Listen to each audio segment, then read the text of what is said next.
Alcestis, the princess of Iolcus, became the wife of Admetus, the ruler of a Thessalian kingdom. In a post-marriage sacrifice, Admetus forgot to sacrifice properly to the goddess Artemis, causing her rage. When Admetus went to his chambers, he found them filled with snakes, an omen of his approaching death. Apollo, who liked Admetus, convinced the three Fates to accept someone else's life in Admetus's stead. Though his mother and father did not wish to take Admetus's place in Hades, the young and beautiful Alcestis did. According to Apollodorus' library, in the end, Alcestis returned to life either with the help of Heracles, who freed her in response to the hospitality Admetus had offered him, or by the will of Persephone.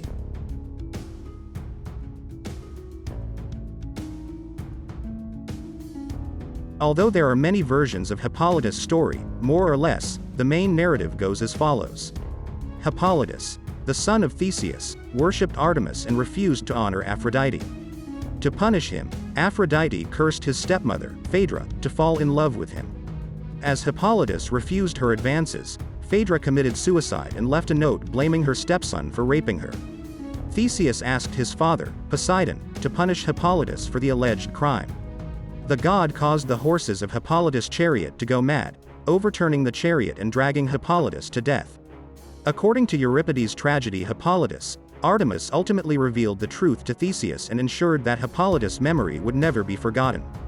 However, Pausanias relates that after his death, Hippolytus was transformed into the constellation of the charioteer Auriga, or was resurrected by Asclepius, the god of medicine, who was in his turn punished by Zeus for this act.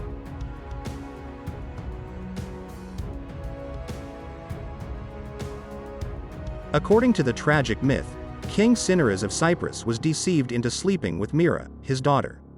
When he found out what had occurred, he sought to kill her. Myrrha begged the gods for mercy, and they transformed her into the myrrh tree from which the god Adonis was born. Adonis was so beautiful that, according to Apollodorus' library, Aphrodite and Persephone argued over him while he was still an infant. Finally, they agreed that Adonis would stay with Aphrodite for 2/3 of the year and for the remaining 1/3 with Persephone in the underworld.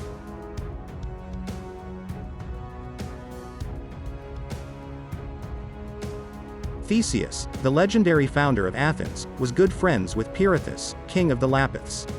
After losing their wives, the two men took an oath to help each other marry to daughters of Zeus. Theseus chose Helen of Sparta and, with the help of his friend, took her as his wife. Pirithous, however, was more reckless and chose Persephone. Theseus understood that going to Hades, abducting the queen right under Hades' nose, and returning to the surface was impossible. In vain, he urged his friend to reconsider, but Pirithous was not listening. Unfortunately, their quest in Hades ended unsuccessfully. According to different versions of the myth, when they sat down to rest, they were either shackled or enchanted to remain still.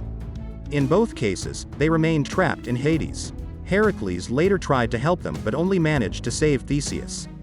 Pirithous' offense was apparently too grave to be allowed to return to the surface.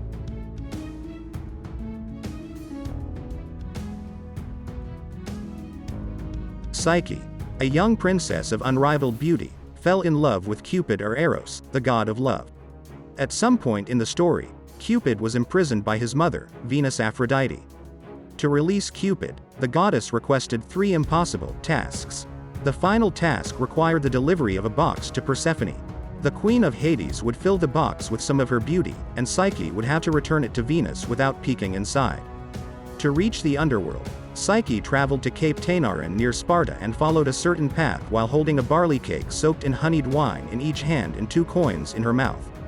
A series of challenges occurred, all designed to make Psyche leave the cakes on the ground. A man with a donkey asked for help with some sticks that had fallen on the road. Charon, the ferryman, requested a coin, but Psyche ensured that he took it from her mouth with his own hands. Psyche also ignored the calls of a corpse who asked to be taken aboard the ferry and some women looming who requested her.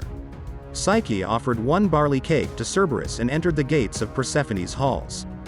The queen asked Psyche to sit, but she squatted and asked for common bread when offered food.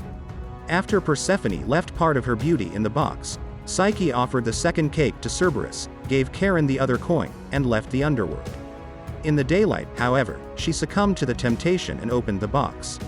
Instead of beauty, she only found death like sleep inside. To her luck, Cupid escaped prison, used his arrows to lift the dark spell that caused her to fall asleep, and married her with the blessings of Zeus. Psyche was finally granted immortality and became the goddess of the soul,